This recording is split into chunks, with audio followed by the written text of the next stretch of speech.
Le Congo et le FMI poursuivront leurs échanges dans le cadre de la mise en œuvre du programme conclu entre les deux parties. C'est ce qui ressort des travaux de la mission du FMI au Congo. Cette mission dite technique qui vient de séjourner à Brazzaville va rentrer à Washington, mouliner, examiner et décortiquer, selon les mots du ministre en charge du plan, toutes les informations collectées. La mise en œuvre d'un programme, c'est comme un long fleuve, qu'il n'est pas tranquille. De temps en temps, il y a des inondations, mais de temps en temps aussi, et fort heureusement, le fleuve rejoint son lit. Et donc aujourd'hui, nous avons la satisfaction de dire que les travaux qui se sont déroulés nous permettent d'avoir des perspectives.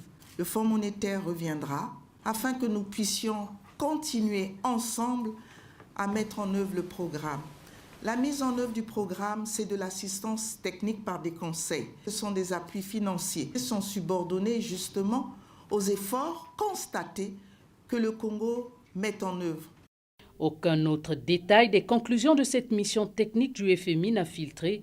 Ces conclusions ont été remises au Premier ministre et seront ensuite communiquées au reste des membres du gouvernement afin de poursuivre les réformes, a signifié le ministre du Plan, de la Statistique et de l'Intégration régionale. À retenir aussi que cette mission du FMI a salué les efforts fournis par le gouvernement congolais. Par ailleurs, les résultats de cette mission technique pourront déterminer la conclusion ou non de la première revue qui permettra au Congo de bénéficier d'un second décaissement au titre de la facilité élargie de crédit.